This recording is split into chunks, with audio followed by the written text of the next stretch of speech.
기도합시다. 은혜 받읍시다. 하나님의 은혜가 오늘 이 밤에 우리 가운데 충만하게 되기를 주의 이름으로 축복합니다. 할렐루야. 자, 오늘은 잠언 19장 18절에서 21절 말씀을 살피겠습니다. 이 시간을 통해서 하나님께서 주시는 지혜를 깨닫게 되고 또 그 지혜를 쫓아감으로 우리의 삶이 또 하나님 보시기에 아름답고, 그래서 하나님이 예비해 놓으신 은혜와 복으로 충만하게 되는 놀라운 역사가 우리 가운데 있기를 주님의 이름으로 축복합니다. 18절 말씀 다시 한번 읽어보겠습니다. 내가 내 아들에게 희망이 있은즉 그를 징계하되 죽일 마음은 두지 말지니라. 아멘. 내가 네 아들에게 희망이 있은즉에서 희망은 부모가 자녀에게 가지고 자녀를 바라볼 때 품고 있는 생각인데, 어떤 생각이냐 하면은 내 자녀가 비록 잘못하더라도 나의 징계를 통해서 바르게 세워진다라는 이런 믿음, 이걸 가리켜서 오늘 본문에서는 희망이라고 표현하고 있습니다. 부모가 자녀에게 이런 희망을 가지고 있다는 것은 자녀가 현재 잘못을 극복하고 더 나은 사람으로 성장할 수 있다는 기대를 품고 있다는 겁니다. 희망을 가지고 징계하는 부모는 자녀가 궁극적인 변화를 이룰 수 있다는 믿음 아래서 행동을 합니다. 자녀에 대한 희망을 가지고 있는 부모는 좌절하거나 포기하지 않고 징계를 통하여서 자녀를 바르게 세우려고 합니다. 자, 그런데 이런 희망을 우리가 품을 수 있는, 또 품기 위해서 갖춰야 할 일이 있는데, 그것이 무엇이냐 하면, 첫째는 하나님이 살아 계셔서 우리의 삶을 인도하시고 우리의 기도에 응답해 주신다는 믿음을 가지고 있어야 하고, 그리고 그 믿음을 가지고 하나님 앞에 자녀를 위하여 기도하는 기도가 있어야 합니다. 이 기도를 하나님이 반드시 들으신다는 이런 믿음으로 말미암아 우리에게 이런 희망을 품을 수 있는 겁니다. 이 부모들은 이런 희망을 자녀를 바라볼 때 갖추고 있어야 합니다. 그래야 자녀를 포기하지 않고 또 징계를 통해서 하나님께서 기뻐하시는 모습으로 세워낼 수 있습니다. 이런 희망이 있어야 자녀에 대한 징계가 처벌이 아니고 정말 성장을 위한 그런 귀한 것이 되어질 수가 있는 겁니다. 자, 그리고 18절에서 징계는 사랑의 표현이고 자녀를 하나님 앞에 바르게 행동할 수 있는 사람으로 양육하는 수단입니다. 하나님 앞에 바른 행동을 할 수 있도록 양육하면 그 자녀는 사람 앞에서도 사랑받게 되고 사람에게도 인정받게 되는 좋은 영향을 끼치는 자로 자라게 되는 것입니다. 이런 징계는 어떤 모습으로 나타날 수 있냐면은 잘못을 한 자녀에게 매를 드는 것으로 나타날 수가 있습니다. 혹은 책망함으로 나타날 수도 있습니다. 그러나 기억할 것은 잘못에 대한 벌로 매를 들고 책망을 해서는 안 된다는 겁니다. 징계의 목적은 벌이 아닙니다. 징계의 목적은 그 자녀로 하여금 잘못을 깨닫게 하고, 그래서 하나님께서 기뻐하시는 모습으로 설 수 있도록 하는 것이 징계의 목적입니다. 이런 목적을 가지고 이런 목적을 기억하면서 자녀의 잘못을 때로는 매로 다스리기도 하고 때로는 책망하기도 합니다. 자, 그런데 이 징계가 정말 우리가 원하는 대로 잘못을 깨닫게 하고 하나님 앞에 온전한 모습으로 서도록 하는 징계가 되려면은 일관성이 있어야 합니다. 어떤 때는 책망하기도 하고 매를 들기도 하다가, 어떤 때는 그냥 넘어가요. 어머니가, 아버지가. 어떤 때는 좀 심각하게 책망 들을 것 같은데 보니까 어머니 아버지 얼굴이 보니까 표정도 밝고 기분이 좋아 보여요. 그런 상황에서 그냥 또 넘어가요. 이렇게 징계가 일관적이지 못하면 우리 자녀들은 징계를 통해서 우리가 원하는 잘못을 깨닫게 만들고 그래서 바르게 세워지는 그런 목적을 이룰 수 없게 되는 겁니다. 올바른 징계가 이루어지면 정말 때로는 책망함으로, 때로는 그 아이를 사랑하기 때문에 매를 들므로 일관되게 징계를 하게 되면 우리의 자녀는 사회적으로도 또 하나님 나라에서도 책임감 있는 인물로 성장하게 됩니다. 뿐만 아니라 잘못된 행동을 교정하게 되어서 올바른 모습으로 그렇게 자라납니다. 그리고 우리의 일관된 징계는 자녀들로 하여금 죄에 대해서 그리고 그 죄로 인한 결과가 어떤 것인지를 깨닫게 해주므로 하나님의 말씀에 순종하는 자로 세워줍니다. 그러므로 부모들은 하나님께서 맡겨주신 자녀들에 대해서 징계해야 하는 겁니다. 자녀를 정말 사랑한다면, 그래서 자녀들을 하나님과 사람 앞에 사랑받는 자로 세우고 싶다면 징계해야 합니다. 징계하되 내 기분을 따라 징계해서는 안 되고 일관되게 징계해야 합니다. 자, 그런데 18절 하반절 말씀에서 징계할 때 주의해야 할 것을 말씀해 주고 있습니다. 거기 보니까 그를 징계하되 죽일 마음은 두지 말지니라 라고 말씀하고 있습니다. 이 말씀은 징계가 결코 파괴적이거나 인간의 존엄성을 해치는 수준으로 행해져서는 안 된다는 말입니다. 죽일 마음을 두지 말지니라의 의미는 자녀를 징계하되 과도한 힘의 사용이나 정서적인 학대를 하지 말라는 겁니다. 징계가 폭력이 되어서는 안 됩니다. 부모의 말과 행동이 자녀의 자아 존중감을 깨트리는 것이 되어서는 안 되고요. 자녀의 정체성을 손상시키는 것이 되어서는 안 된다는 겁니다. 부모들은 징계를 할 때 적절한 수준을 고려해야 합니다. 징계의 목적은 잘못을 바로 잡아주는 것임을 명심하고, 징계는 벌하기 위해서가 아니라 사랑하는 마음에서 나오는 교정임을 명심하시기 바랍니다.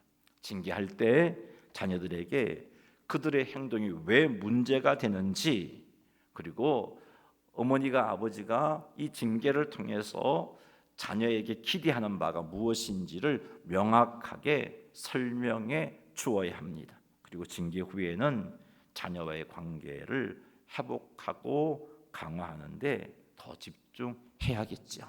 그래서 참된 징계가 있는 그곳에서는 징계 뒤에 자녀의 손을 잡고 하나님 앞에 기도하는, 그래서 자녀에게 복을 빌어주는 그런 기도로 마무리되어진다면 참 좋은 징계가 되어질 것입니다. 자, 이렇게 하나님께서 맡겨주신 자녀들을 양육할 때 바르게 자라나게 되고, 하나님께서 우리에게 자녀를 허락하신 이유는 경건한 하나님의 백성으로 세우라고 맡겨준 겁니다.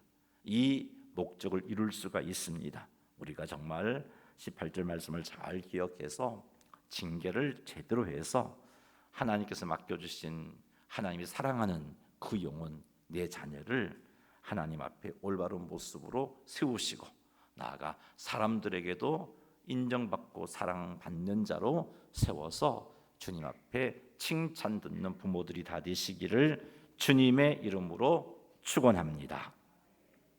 19절 말씀 읽겠습니다. 노하기를 맹렬히 하는 자는 벌을 받을 것이라 내가 그를 건져주면 다시 그런 일이 생기리라. 아멘. 노하기를 맹렬히 한다는 것은 분노를 통제하지 못하여서 그 분노를 강하게 표출해 버리는 것을 의미합니다. 이런 노하기를 맹렬히 하는 사람의 특징을 보면은 굉장히 폭력적이고 공격적입니다. 모욕적이거나 상처 주는 말로 상대방을 공격하여 상대방을 아프게 만들고, 또 혹은 물건을 던지거나 사람을 때리는 등의 폭력을, 물리적인 폭력을 행사합니다. 두 번째 특징은 노하기를 맹렬히 하는 자는요, 과도하게 감정을 표출합니다. 화를 다스리지 못해서 때로는 소리를 지르기도 하고, 어쨌든 감정을 통제하지 못하는 행동을 하게 됩니다. 그리고 노하기를 맹렬히 하는 자는 비이성적으로 행동합니다. 분노로 인해서 이성적인 판단을 잃고 충동적인 행동을 합니다. 그래서 분노가 가라앉으면 후회를 합니다. 내가 왜 그런 행동을 했을까? 그렇게 많이 후회를 합니다. 이렇게 노하기를 맹렬히 하는 자는 오늘 본문 19절 말씀에 보니까 벌을 받는다라고 말씀하고 있습니다.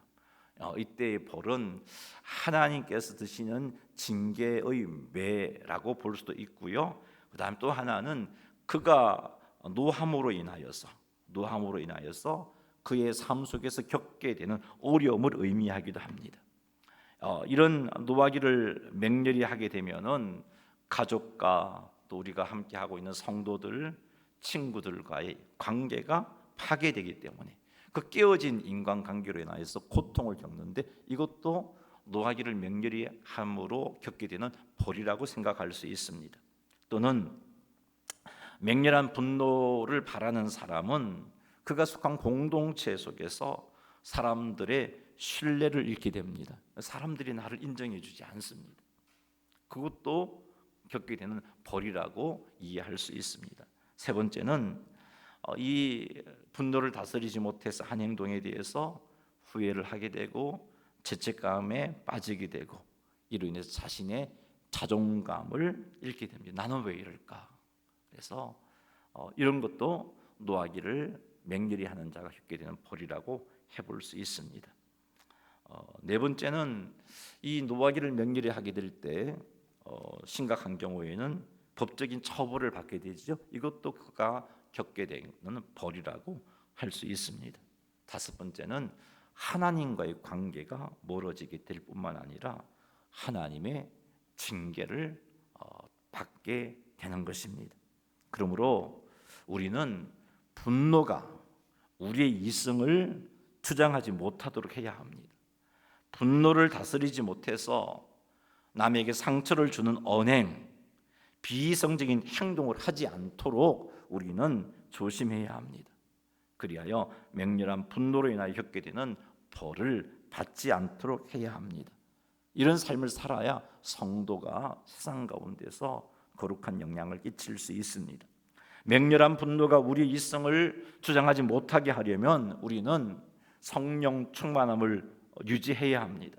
맹렬한 분노의 상황 속에서 성령 하나님의 인도함을 구할 수 있도록, 그리고 성령 하나님의 인도하심에 순종할 수 있도록 성령 충만함을 유지해야 합니다. 이것이 되어야 다음에 제가 말씀드리는 행동이 가능해집니다.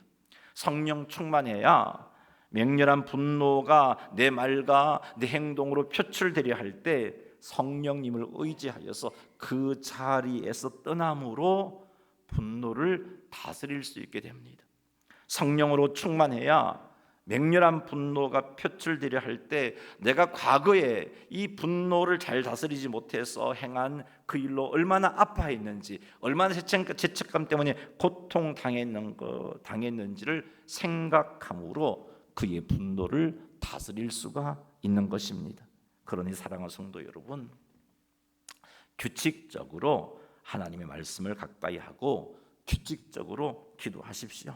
성령 충만함을 사모함으로 말씀과 기도 생활을 규칙적으로 하시기 바랍니다. 이렇게 하여 성령 충만함을 유지해서 맹렬한 분노가 표출되지 않도록 분노의 환경에서 떠나고 분노한 행동 때문에 겪었던 아픔을 되새기시기 바랍니다.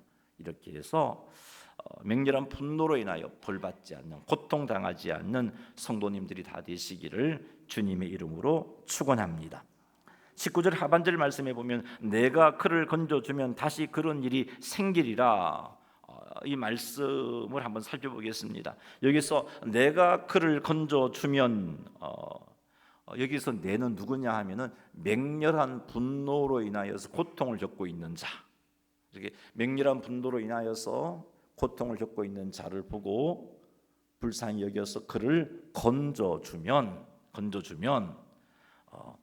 다시 그런 일이 생기리라. 똑같이 그 일을 반복하게 된다는 거예요. 맹렬한 분노로 고통을 겪고 건져내면 또 맹렬한 분노로 고통을 겪고 그렇게 된다는 겁니다. 그러기에 이 말씀이 우리에게 주는 교훈은 무엇이냐 하면은 맹렬한 분노를 바람으로 고통을 겪고 있는 사람들을 그들을 우리가 고통 가운데 건져 주어야 하지요. 우리가 함께하고 도와야 할 지체들이기 때문에 건져 주어야 하는데 그것으로 끝이 나서는 안 된다는 거예요. 그것으로 끝이 나면 또다시 그런 행동을 하게 되고 또다시 그런 행동을 하게 돼요. 그래서 도움을 주는 것으로 끝내지 말고 그 사람으로 하여금 어찌하여 그런 고통을 겪게 되었는지를 알 수 있도록 도와주어야 한다는 겁니다. 이를 위해서 하나님께 우리는 지혜를 구해야 합니다. 맹렬한 진노를 바람으로 고통을 겪고 있는 사람을 어떻게 도울 수 있을지, 어떻게 하여금 그 사람으로 하여금 깨닫게 할 수 있을지 지혜를 구해야 합니다. 도움을 주는 것으로 끝내지 말고 그 사람이 맹렬한 분노로 말미암아 고통을 당하지 않을 수 있도록 우리는 주님 주는 지혜로 깨닫게 해주어야 되고 또 함께함으로 그 사람이 알 수 있도록 그를 위해서 중보해 주어야 되고 이런 과정들이 있어야 돼요. 이것 없이 그냥 그가 맹렬한 진노로 고통 가운데 처해 있는 상황 가운데서 건져주고 위로해주고 격려해주고 그렇게 하는 것은 또다시 그런 아픔들을 반복하게 된다고 19절은 우리에게 말씀해주고 있습니다. 그러니 사랑하는 성도 여러분, 이 말씀을 가지고 우리는 한두 가지 더 생각해 볼 수 있는데, 물론 맹렬한 진노로 고통당하고 있는 사람을 이렇게 건져내는 것으로만 끝내지 말고 그로 하여금 왜 이런 고통을 겪게 되었는지를 알게 해주는 그런 권면과 그를 위한 기도가 필요하다는 것 우리가 조금 전에 살폈는데, 또 이것을 가지고 적용해 본다면 우리 자녀들에게 있어서 징계할 때도 마찬가지예요. 어려움을 겪고 있고 고통 속에 있는 그들을 하나님의 징계로 말미암아 어려움을 겪고 있는 내 지체들, 내 사랑하는 자녀들을 그냥 그 자리에서 건져내어주고 그를 도와주는 것으로 끝내버린다면 동일한 죄를 반복할 수 있다는 것이죠. 그래서 그 자녀를 돕고 지체를 도울 때 주의 징계 가운데 고통 중에 있는 지체나 자녀를 도울 때 그로 하여금 왜 이런 고통을 겪게 되었는지 알 수 있게끔 지혜롭게 도와야 되는 것입니다. 그렇게 지혜가 필요해 이때 하나님께 지혜를 구해서 정말 그로 하여금 자신의 모습을 돌아볼 수 있게끔 잘 권면할 수 있는 그런 삶을 살아야겠습니다. 이렇게 해서 우리 자녀들이, 우리 공동체가 더욱더 하나님 앞에 온전한 모습으로 세움받는 복을 받아 누리게 되시기를 주님의 이름으로 축원합니다. 20절 말씀 읽어보겠습니다. 너는 권고를 들으며 훈계를 받으라. 그리하면 내가 필경은 지혜롭게 되리라. 아멘. 20절 말씀 권고를 들으며 훈계를 받으라고 명령하고 있습니다. 권고가 가지고 있는 원어적인 의미는 조언이라는 뜻도 있고요, 하나님의 계획이라는 뜻도 있어요. 그래서 이 조언과 또 하나님의 계획, 하나님의 뜻을 누군가가 가르쳐주고 권했을 때 그것을 받으라고 명령하고 있고, 훈계는 책망, 경고, 징계를 의미합니다. 그래서 20절 말씀은 우리들에게 권고를 듣고 훈계를 받으라 이렇게 명령하고 있어요. 권고를 듣는다는 것은 권고나 조언, 즉 하나님의 계획, 하나님의 뜻을 들어서 순종하라는 의미입니다. 이게 물리적으로 듣는 것으로 그치는 게 아니고요, 듣고 순종하라는 것을 의미하고, 훈계를 받아들인다는 건 역시 책망과 징계를 수용해서 잘못을 고치라라는 의미인 겁니다. 특히 우리는 하나님의 말씀이 주시는 권고와 책망에 대해서는 절대적으로 그것을 받아들여서 순종하고 잘못을 고쳐야 합니다. 뿐만 아니라 부모님이나 선생님의 권고와 책망에 대해서도 주 안에서 받아들이고 순종해야 합니다. 이렇게 하면 어떻게 된다고요? 지혜롭게 된다라고 말씀하고 있습니다. 여기서 지혜롭게 된다는 것은 우리가 살다 보면 인생에 여러 가지 복잡한 문제들을 만나게 되는데 그 문제들을 바르게 이해하고 해결할 수 있는 능력을 갖추게 된다는 겁니다. 다양한 상황 속에서 올바른 결정을 내릴 수 있는 능력을 갖추게 된다는 겁니다. 그리고 이렇게 지혜롭게 되면 인격적으로도 성숙하고 신앙적으로도 성숙하게 되어지는 겁니다. 그러니 사랑하는 성도 여러분, 권고와 훈계를 받아들이시기 바랍니다. 특히 하나님의 권고와 훈계에 대해서는 절대적으로 받아들이시기 바랍니다. 그리고 지혜로운 사람의 권고와 훈계에 대해서는 주 안에서 받아들이시기 바랍니다. 주 안에서 받아들이라는 것은 그것이 하나님의 뜻과 말씀 안에 있는지 살피고 받아들이라는 의미입니다. 이렇게 권고를 듣고 이렇게 훈계를 받기 위해서 우리가 갖추어야 할 태도가 있는데, 첫째는 겸손함입니다. 내 자신이 부족한 존재임을 인정하고 하나님의 권고와 훈계를 받아들이겠다는 자세, 이 겸손함인데 이거 갖추어야 합니다. 그리고 하나님뿐만 아니라 다른 사람의 권고와 훈계 앞에서도 나의 약점과 부족함을 인정하고 받아들이겠다라는 그런 자세가 필요합니다. 이게 겸손입니다. 이것을 갖추어야 하고, 두 번째는 권명과 훈계를 받아들이기 위해서 갖춰야 할 것, 두 번째 태도는 경청함입니다.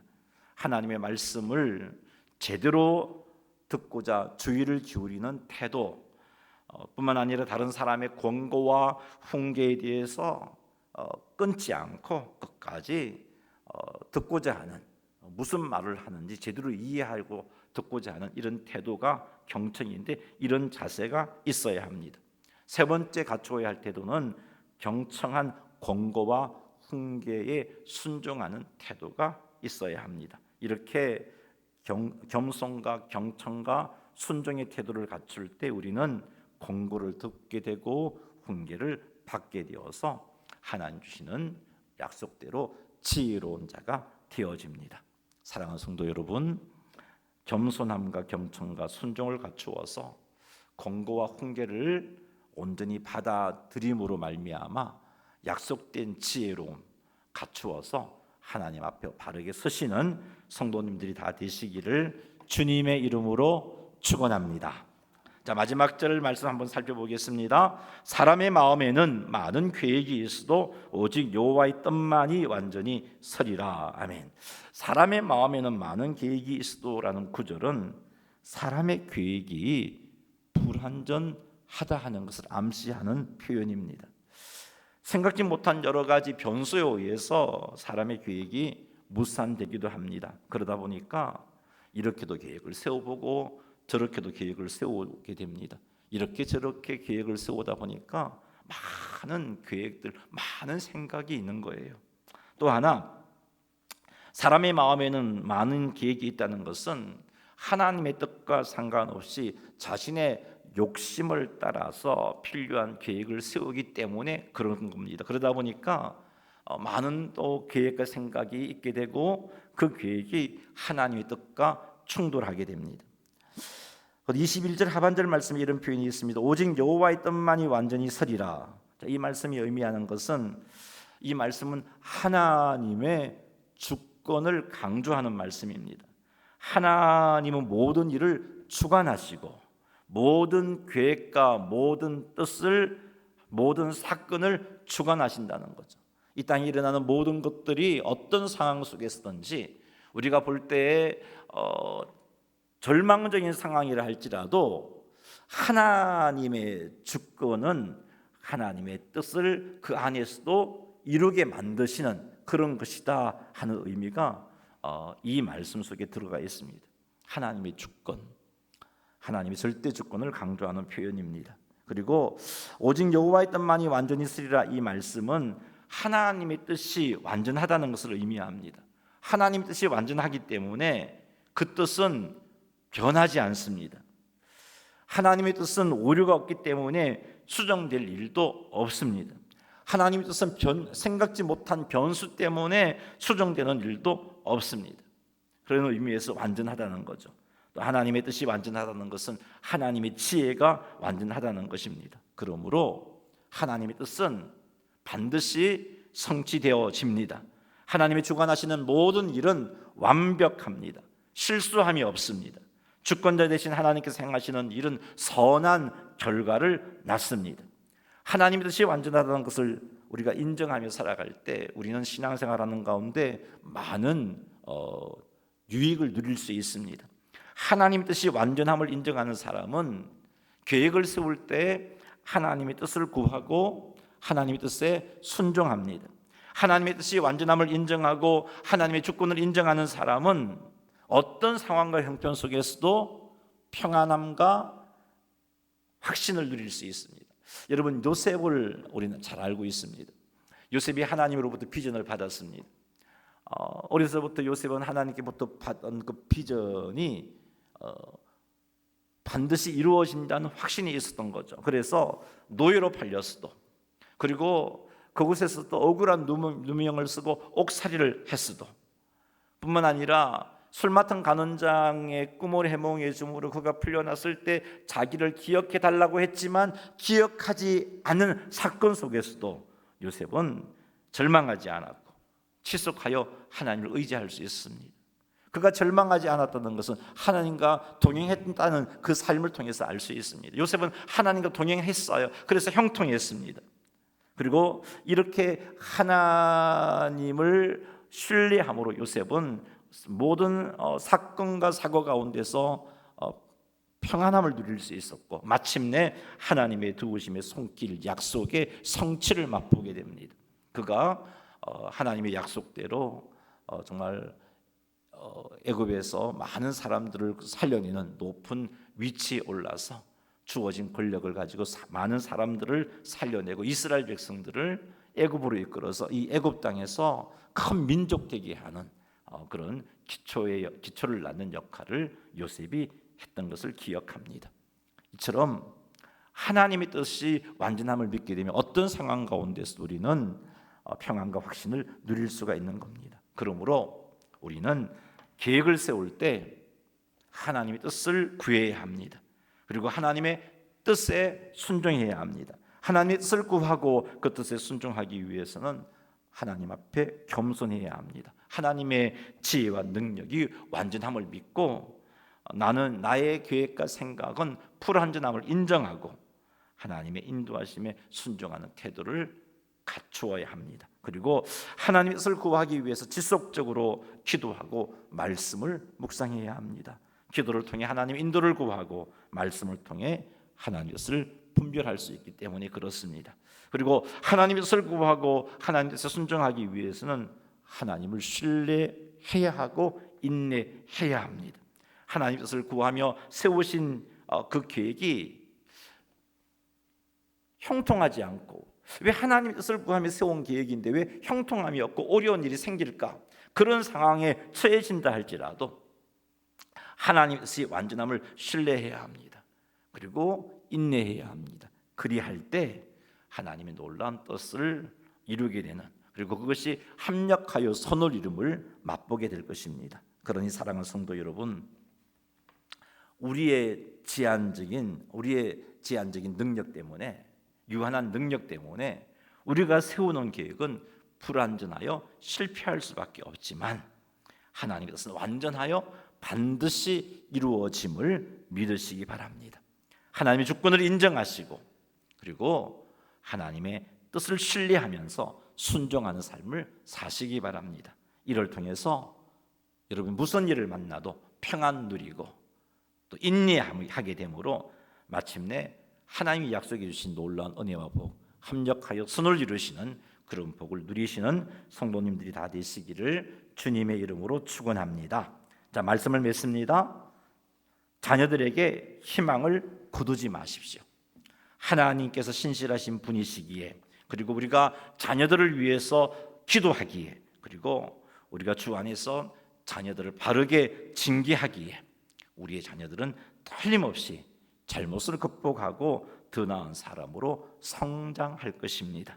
이런 희망을 거두지 말고 주님 앞에 기도하면서 주님의 뜻을 따라서 주 안에서 올바르게 징계하는 성도님들이 되시기를 바랍니다. 그리고 맹렬한 분노가 우리에게 고통을 가져다 준다는 것을 명심해서 이 맹렬한 분노가 우리의 이성을 주장하지 못하도록 성령 충만함을 유지하셔서 참으로 맹렬한 분노로부터 우리를 지켜내고, 그리고 분노로 인하여 고통당하고 있는 지체를 도울 때 돕는 것으로 끝내지 말고 그들이 왜 이런 고통을 겪고 있는지를 알 수 있도록 도와주고 그들을 위해서 기도해 주시기 바랍니다. 그리고 겸손함, 경청, 순종함의 자세를 갖추어서 권고를 듣고 훈계를 받아들임으로 지혜로운 자가 되시기 바랍니다. 마지막으로 인간의 계획은 제한적이지만 하나님 뜻이 완전하여 반드시 이루신 자는 이 믿음 가운데 무슨 일을 만나도 평안함을 누리고 인내함으로 마침내 합력하여 선을 이루시는 하나님 복된 은혜를 누리시는 성도님들이 다 되시기를 주님의 이름으로 축원합니다. 교회에서 직전하겠습니다.